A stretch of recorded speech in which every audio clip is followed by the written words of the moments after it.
Muy buenas noches para todos. Una vez más estamos aquí con ustedes del Centro de Fe y Esperanza, Iglesia Cristiana de aquí de Belén, Nariño, y queremos saludar a todas las personas, las familias que se conectan a través del canal 14 de TV San Paulo, de San Pablo, La Cruz, Génova, San José de Albán, de San Bernardo y por supuesto de aquí de Belén, nuestro municipio. Ora a Dios para que este tiempo sea un tiempo muy especial y para que la palabra que va a ser expuesta en esta hora pueda llegar a tu corazón y hacer esa obra transformadora que el Cristo de la gloria vino a hacer. Bendecimos también a nuestros hermanos y hermanas de aquí de la congregación, a todas nuestras ancianas, ancianos, a nuestros niños también. Con los chicos iniciamos la gran aventura el mes pasado. Tenemos más de 100 niños aquí en la vereda de la Esperanza, chicos también de la Esmeralda que asistieron a un tiempo muy bonito. Ya tuvimos la primera clase, pero por obvias razones, por este confinamiento no hemos podido continuar, pero les quiero saludar. Ustedes son muy importantes y especiales para Papá Dios, así que les amamos mucho. Y bueno, en este momento quiero dar inicio a este tiempo especial con Dios. Te pido que te mantengas ahí en línea y que me acompañes con una oración en esta noche antes de iniciar. Padre amado, te damos muchas gracias porque sabemos que tú eres bueno. Señor, para siempre es tu misericordia. Tu palabra dice que la lluvia desciende sobre buenos y malos.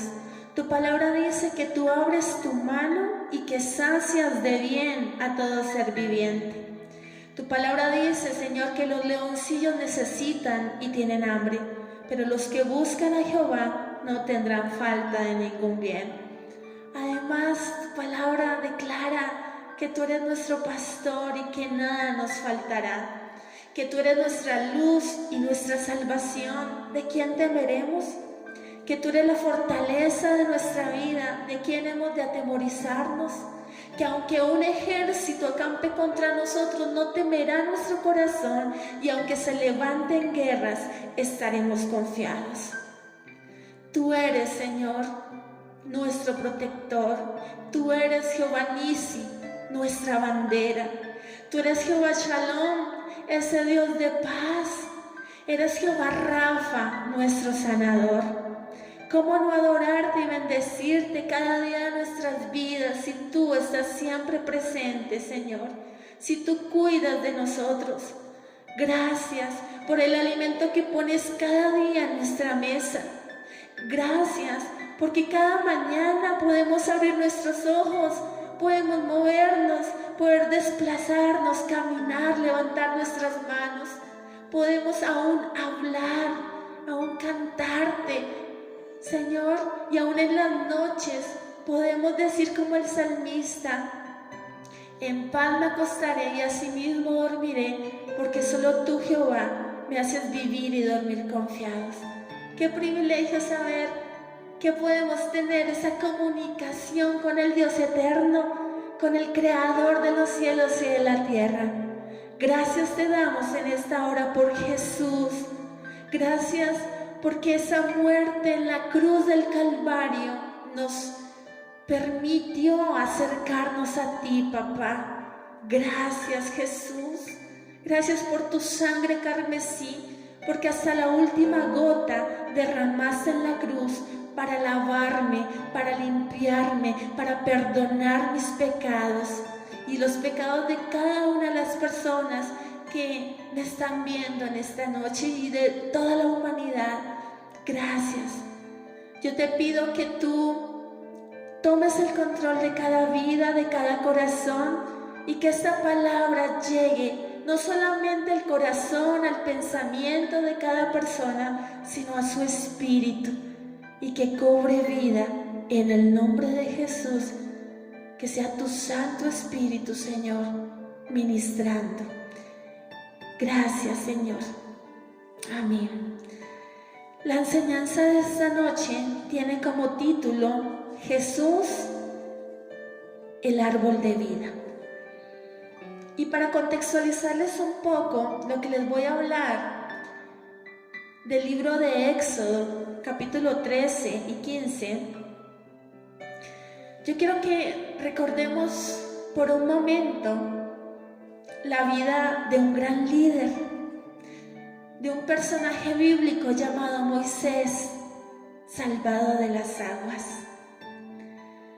Moisés fue un pequeño niño que fue guardado por Dios, aún de la muerte misma, fue librado por Dios. Dios lo libró de la muerte. Fue un pequeño que se crió en el palacio real de Egipto. En un tiempo determinado Dios lo llama como el libertador del pueblo de Israel. El pueblo de Israel llevaba 400 años cautivo, esclavo por los egipcios. Y habían recibido una promesa de parte de Dios, donde decía que pronto se iba a levantar un libertador. Vemos cómo Dios levanta a Moisés y él es la persona indicada para presentarse delante del faraón de Egipto. No podía hablar muy bien, era tartamudo, pero Dios lo lleva a ese lugar, aún con su hermano, con Aarón, y le hace saber el plan que tiene Dios para con su pueblo, para con el pueblo de Dios. Pero el faraón endurece su corazón y en repetidas ocasiones dice: no es posible, yo no voy a libertar al pueblo. Y aunque llegaron las plagas sobre Egipto, y después de cada plaga, él como que sí, voy a liberarlos, pero después su corazón se endurecía más. Hasta el momento en que llegó la muerte a aquel lugar, la muerte de los primogénitos egipcios. Y en aquel entonces, Dios le dijo a su pueblo, al pueblo de Israel, que deberían matar un corderito y colocar la sangre, marcar las puertas, las ventanas de cada casa de los judíos, de los israelitas. Ellos lo hicieron de esa manera y aunque pasó el ángel de la muerte, no les hizo absolutamente nada, mientras que a los egipcios sí. Vino el castigo de Dios por no dejar libre al pueblo. Ellos pudieron observar, los israelitas, todas las maravillas, los prodigios que Dios hizo a través aún de estas plagas y que a ellos no les tocó. Vemos cómo cuando son libertados, cuando finalmente el faraón dice: está bien, váyanse, ya murió mi primogénito, ya, váyanse de aquí. Ellos se alistan, eran muchísimos, eran miles, cientos de miles. Y ellos se alistan, se van con Moisés al frente, pero llega un momento en que ellos ya están frente a un mar, el Mar Rojo. Y el faraón dijo: no, yo no puedo permitir que se vayan mis esclavos. Vayan por ellos, y convoca todo el ejército. Y el ejército se va detrás del pueblo de Israel y de Moisés. Cuando ellos están frente al Mar Rojo, Dios hace algo sobrenatural. Quizás ellos en su humanidad en ese momento: ¿y ahora qué vamos a hacer? ¿Cómo vamos a pasar este mar? Nos vamos a ahogar, quizás pensaban algunos. Pero el Señor le indicó a Moisés que debería colocar su bastón en medio de las aguas, e inmediatamente el mar se abrió de par en par y ellos pudieron pasar en seco. Ya pasó el último y atrás venían los egipcios con carros de a caballo, pero no pudo alcanzarlos. En ese momento se cerraron otra vez, volvió el agua a su lugar Y tanto Faraón como sus carros de a caballo y todo su ejército fue echado ahí debajo del mar y se ahogaron. Ellos están caminando en pleno desierto, guiados por Moisés, el cual era dirigido por Dios. Y llega un momento en la palabra donde dice que en Éxodo capítulo 13, verso 21, y Jehová iba delante de ellos, de día en una columna de nube para guiarlos por el camino, y de noche en una columna de fuego para alumbrarles, a fin de que anduviesen de día y de noche. Nunca se apartó de delante del pueblo la columna de nube de día, ni de noche la columna de fuego. La misma presencia de Dios iba cuidándolos, protegiéndolos, sustentándolos. Pero recordemos que era un desierto, y en el desierto hay falta de agua. Y ellos ya llevaban 3 días desde que salieron de Egipto, caminando por el desierto. Y algo ocurrió, algo faltó la provisión del agua. Y se encontraron con sed, quizás cansados. Y en el capítulo 15 de Éxodo, dice en el verso 22, e hizo Moisés que partiese Israel del Mar Rojo, y salieron al desierto de Shur, y anduvieron 3 días por el desierto sin hallar agua. ¿Sabes qué significa esto? Para el ser humano, según estudios científicos, el ser humano puede pasar 3 semanas sin alimento, puede sobrevivir a esta experiencia extrema, sin comida, 3 semanas. Pero sin agua, solo 3 días. Y este pueblo de Israel ya iba en el 3er día. Quizás ya estaban sin fuerzas, deshidratados. Y en ese momento algo ocurre. El verso 23 dice que ellos llegaron a Mara y no pudieron beber las aguas de ahí porque eran amargas. Por eso le pusieron el nombre de Mara. Entonces el pueblo murmuró contra Moisés y dijo: ¿qué hemos de beber? ¿Cuál es la actitud del pueblo? ¿Cuál es su actitud frente a una situación extrema? ¿Cuál es su actitud frente a la adversidad? Murmurar, decir cantidad de cosas que entristecen el corazón de Dios. ¿Para qué vivo de esta manera? ¿Por qué tengo que vivir o tener esta familia? ¿Por qué me tocó nacer en este lugar? Y palabras terribles salen de nuestros labios, desde el corazón. El pueblo de Israel murmuró contra Moisés, después de ver las maravillas, después de tener la nube que les guardaba del calor y del sol durante el día, y que en la noche veían la columna de fuego que les daba calor, abrigo, y también iluminaba su camino. Pero olvidaron esto y se llenaron de amargura, al igual que esas aguas de Mara. Estaban con amargura, con rabia por esa situación. Dios sabía que su pueblo tenía que hacer una travesía en el desierto que no se podía evitar. Era temporal para llegar a la tierra prometida. Vemos que aquí en Éxodo 15 Dios lleva 3 días caminando y se deben enfrentar a una necesidad física. El pueblo tiene sed y requiere agua, pero su actitud no es la más correcta. ¿Cuál es la sed detrás de esta amargura? ¿Qué te puede llenar de amargura? Te pregunto en esta hora. ¿La situación actual? ¿Tu situación actual? ¿La falta de provisión en casa? ¿El no poder tener el control de tu vida en este tiempo tiempo de confinamiento. Tú que me miras en esta noche, quizás hayas pensado en algún momento el por qué naciste en este país y no en otro. El por qué tuviste que pasar lo que has pasado hasta el día de hoy. El por qué de tu baja economía.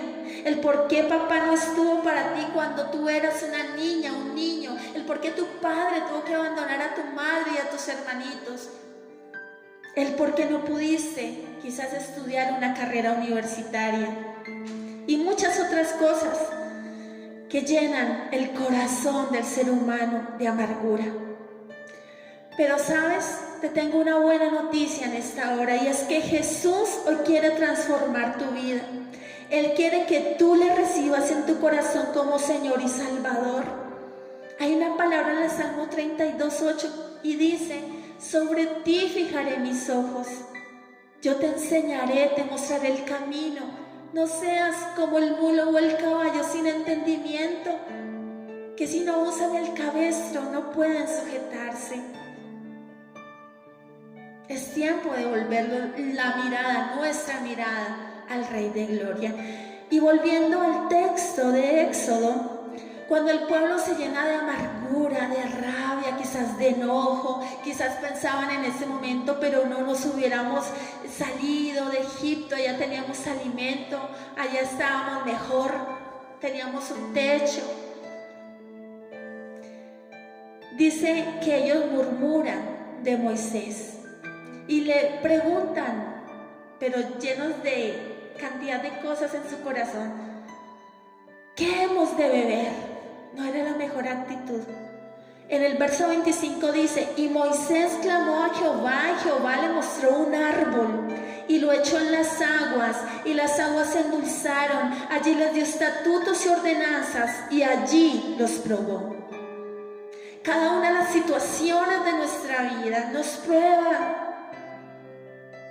Cada proceso, cada escenario en el que nos tenemos que desenvolver en este camino llamado vida es parte de ese llamado que Dios tiene para ti. Él te creó a ti con un propósito. Él estuvo en el momento de tu nacimiento, en todo tiempo y lugar. Él está contigo. Y en el verso 26 dice: si oyeres atentamente la voz de Jehová tu Dios, e hicieres lo recto delante de sus ojos, y dieres oído a sus mandamientos, y guardares todos sus estatutos, ninguna enfermedad de las que le envié a los egipcios te enviaré a ti, porque yo soy Jehová tu sanador. Jehová Rafa en hebreo. Y Jehová Rafa significa que Dios es nuestro sanador, es el que enmienda, el que restaura, el que restituye. No solamente nos sana de una enfermedad física, sino también de las enfermedades del alma, de la amargura y de tantas cosas que podemos albergar en nuestro ser como personas que somos. Verso 27, y llegaron a Elim, donde había 12 fuentes de aguas y 70 palmeras, y acamparon allí junto a las aguas. Mira qué hermoso. Era necesario pasar por Mara. Era necesario desnudar el corazón, mostrar aún lo que había ahí, aún esa amargura, para ser sanados por Jehová Rafa, para ser libertados. Pero yo quiero que miremos el verso 25. Dice que Moisés clamó a Jehová, y Jehová le mostró un árbol, y lo echó en las aguas, y las aguas se endulzaron. Hermoso, ¿verdad? Y cuando esta palabra nos dice que que Dios le mostró a Moisés ese árbol. Este árbol representa el árbol de la vida. Y el árbol de la vida representa a Jesucristo, nuestro Señor y Salvador. Juan 14:6 afirma: porque yo soy el camino, la verdad y la vida. Pero también la palabra en Génesis 2, 8 y 9 nos habla que en el jardín del Edén, cuando Dios creó a Adán y Eva, estaba tanto el árbol del bien y del mal, de cuyo fruto comieron Adán y Eva y desobedecieron, pero que también había otro árbol, y era el árbol de la vida, representando a Jesucristo, aquel que vendría muchos años después para que tuviésemos esa reconciliación con nuestro Padre Celestial, para poder acercarnos al Padre, para que el Padre, a través de Jesucristo, quitara toda amargura del corazón, todo dolor, toda tristeza, desasosiego, rabia, odio, todo lo que puede haber en el corazón del hombre. Este árbol representa a Jesucristo. Dice que cuando Moisés puso este árbol en Mara, en las aguas amargas, inmediatamente se convirtieron en aguas dulces. Y eso es lo que Dios quiere hacer con tu vida, con tu corazón. Que estas aguas se vuelvan dulces, que tu corazoncito esté sano, esté libre del temor, del dolor, de todo aquello que aún desde pequeño has tenido que padecer.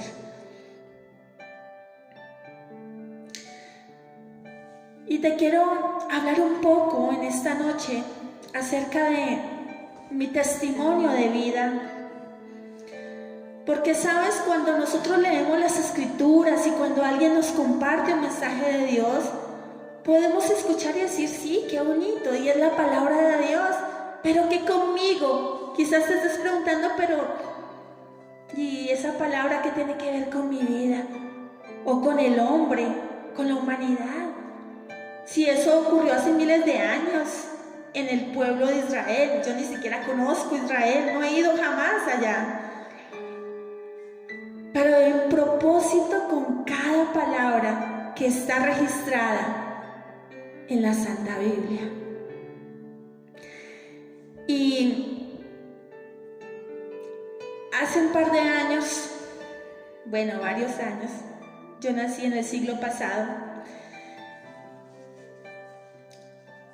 tuve la oportunidad de nacer en un hogar donde había gran abundancia, donde mi mami tenía mucho dinero. Mi abuelito, al ser alcalde de un municipio en el Cauca, le había dejado una gran herencia, porque para el momento en que yo nací, ya mi abuelito había fallecido. Mi mami no tenía que hacer absolutamente nada, ¿sí? Digamos, de los oficios de la casa, porque tenía personas que le colaboraban. Cada uno de sus hijos, los hijos mayores, tanto mi hermano como yo, teníamos cada uno una niñera. Mamá tenía joyas, tenía muchas posesiones. Como dice el dicho popular, casa, carro y beca, en abundancia. Para aquel entonces, las personas que estaban a su alrededor la tenían aquí arriba. Florecita por aquí, florecita por allá. Ven, te invito a este lugar, ven para el otro, porque tenía mucho dinero. Pero mi padre nos dejó sin nada. Yo pude disfrutar de la herencia del abuelo hasta los 2 años y medio, que fue cuando mi papá acabó con todo. Trago, mujeres, la vida loca. No pensó jamás en nosotros. Tuvimos que irnos para Popayán. Mi mami estaba con mi abuelita ciega, y mi hermano y yo, Andrés y yo. Y cuando mi mami nos llevó para allá, a la semana, eso fue en el año 83, a la semana justo ocurre el terremoto en la ciudad de Popayán. Y tuvimos que dormir en carpas.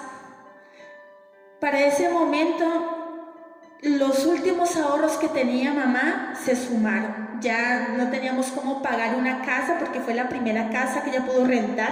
Y de ahí en adelante, durante muchos años, la mayor parte de mi vida tuvimos que vivir de arriendo, en inquilinatos, en barrios extremadamente pobres de la ciudad, donde muchas veces teníamos que convivir entre las ratas. Recuerdo mucho, tenía 5 años, que mi mami le puso a un lugar donde vivimos y cuando pasábamos por ahí decía La rebelión de las ratas, como una novela de un escritor colombiano, porque habían ratas por doquier. Muchas veces solo había agua de panela para beber en la noche. Y a mamá le tocó pasar de una vida de riquezas a una vida demasiado humilde. Le tocó vender chance, lotería, no era la electrónica como hoy en día. Iba de un lugar a otro donde los familiares pidiendo algo que le colaboraran para llevar a la casa, una libra de arroz, una libra de lentejas. Y durante mucho tiempo nuestro alimento fue arroz con papas y papas con arroz, muchos años, donde esa persona que hoy les está hablando, albergué durante todo este tiempo amargura. Y me encontraba como el pueblo de Israel en Mara. Había tristeza, había rabia, pero sobre todo mucha amargura, aún contra los hombres. Yo decía, jamás me voy a casar, jamás voy a tener a un hombre a mi lado, porque todos los hombres son iguales, porque son unos mentirosos, porque tenía el reflejo de mi papá, porque tenía esa figura desdibujada de un verdadero padre. Y les puedo contar muchas cosas muy difíciles, aun cuando llego a la adolescencia. Por eso eran las peleas también con mi hermano, el maltrato, esa violencia intrafamiliar. Yo como no le pegaba, no podía hacerlo, él sí. Entonces yo lo maltrataba verbalmente. Y era una cosa terrible. En los inquilinatos, apague la luz, no gaste tanta agua, vea. Situaciones terribles. Estando en el cuarto, sonaba la puerta. Ya el arriendo se venció ayer, tiene que pagar. Y muchas veces no teníamos que pagar. Aquellas personas que un día tenían a mi mami acá, después se olvidaron. Se olvidaron de doña Flor y sus hijos. Se olvidaron de la hija del alcalde. Una situación muy, muy extrema.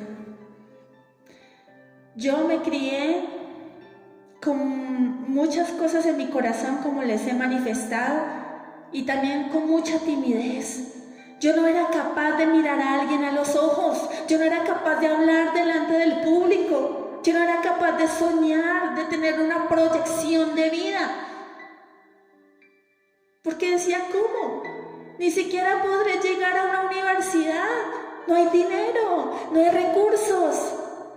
Termino de estudiar la secundaria con mucho esfuerzo. Entro a estudiar lenguas modernas, no pude terminar la carrera, fueron 5 semestres en la Universidad del Cauca y después a trabajar. No había cómo pagar una carrera. Después de eso, yo recuerdo en un almacén de ropa donde trabajaba, me la pasaba llorando, obviamente cuando no estaban los clientes. Y le decía, Señor, tú sabes que yo anhelo ser una profesional, pero yo necesito que hagas algo en mi vida. No pude terminar esa carrera que tanto amaba, pero permíteme. Pero yo sé que la única manera de poder entrar, permanecer y culminar esa carrera es dependiendo de ti. Y es que tú me des una beca, me permitas ganar una beca. Y así fue. Semestre a semestre, el Señor me permitió, para la gloria de Dios, ganarme la beca. Ser una estudiante brillante y poder brillar con la luz de Cristo. Pero ¿sabes algo que olvidé? Que antes de ingresar a la universidad, por supuesto, y antes de terminar el colegio, porque cuando yo estaba en 10º grado, alguien llegó con el mensaje de vida, con un mensaje poderoso, con el mensaje de Cristo. Y para este año, en mayo, cumplió juntamente con mi hermano y mi madre 25 años cumplimos de haber recibido a Jesús en el corazón por primera vez y de empezar un proceso, porque tú no recibes a Jesús hoy y ya mañana eres santo y te salen alas y la aureola y te vas volando de uno al cielo. No, es un proceso donde cada día crecemos a la estatura de Cristo Jesús, donde si le permitimos al Espíritu de Dios obrar en nuestro corazón, Él le empieza a transformar y a cambiar esa amargura en alegría, a cambiar esa tristeza en gozo. Y el Señor así lo hizo, me permite estudiar y semestre a semestre estar con la beca. Cuando termino, me regala una beca para el posgrado en el Ecuador, en Quito precisamente. Y Dios hizo milagro tras milagro, porque durante toda la carrera solo tenía un par de sudaderas, 2 camisetas, un par de tenis. No tenía ropa para ir a la universidad, una mochila raída. Pero ahí estaba yo, con un sueño, con un anhelo, y permitiendo que Jesús fuera el centro, y permitiendo y aún llevando el Evangelio de Cristo con mi testimonio de vida a la universidad, en medio de ateísmo, en medio de burlas, de señalamientos por el hecho de ser cristiana, de ser mujer.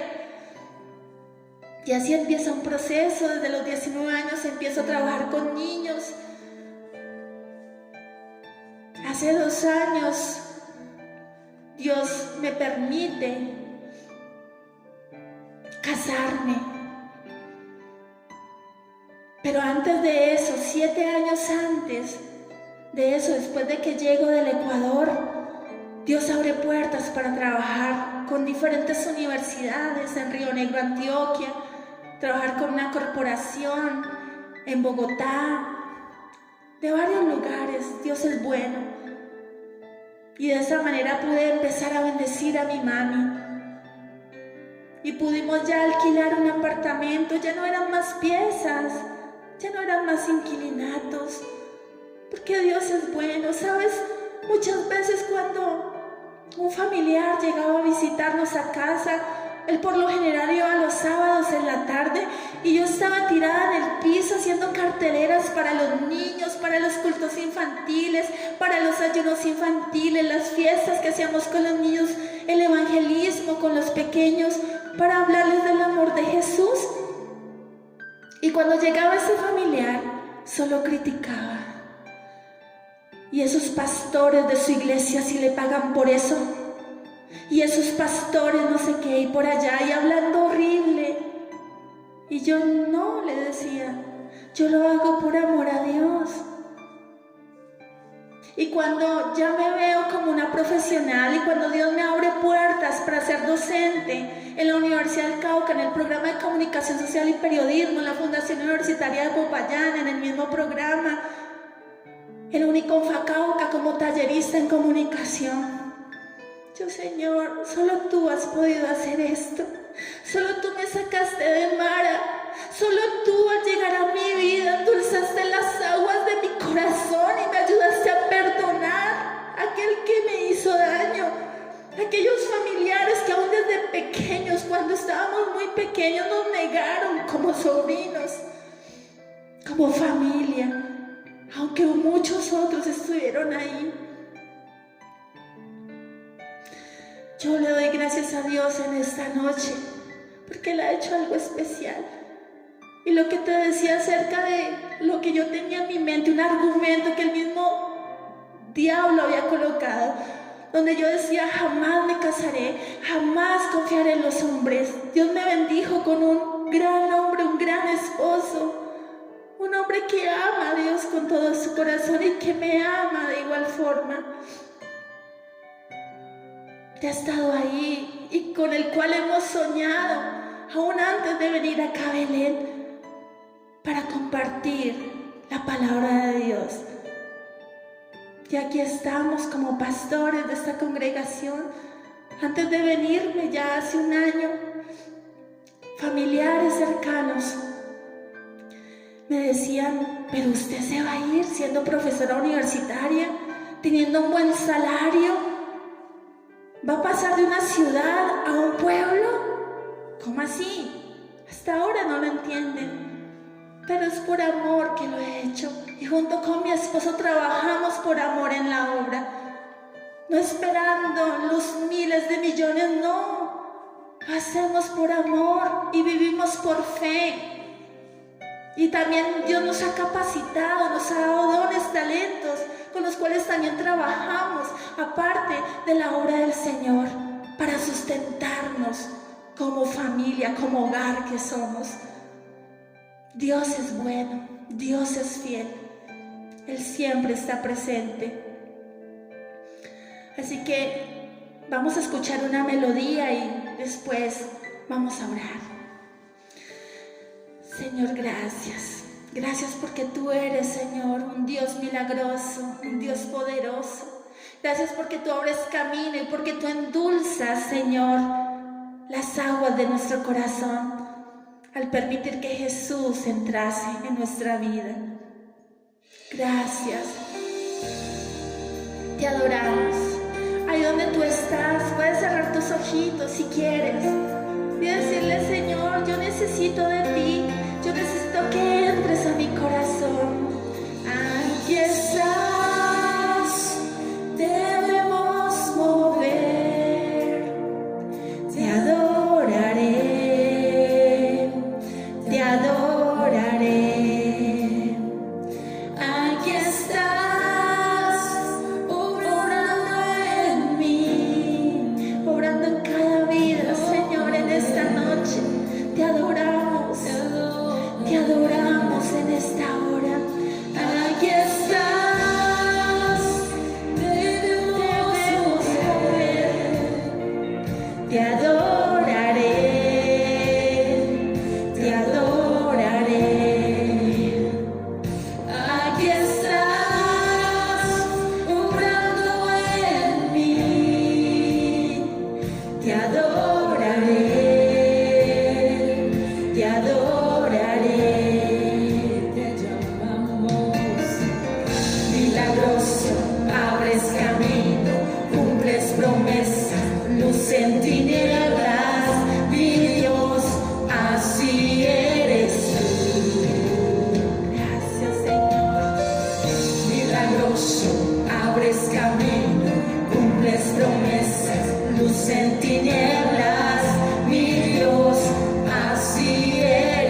bueno, Señor. Bendigo cada familia, cada vida, cada hermano en la fe, Señor. Sabemos que tú eres bueno y se va todo temor, toda tristeza, toda amargura de cada corazón, de cada mente. Señor, tu palabra dice, Dios, que coloquemos nuestras peticiones delante de ti con acción de gracias, en oración, en ruego, y que la paz de Dios, que sobrepasa todo entendimiento, guardará nuestros corazones y pensamientos en Cristo Jesús. Hasta una próxima transmisión. Bendiciones.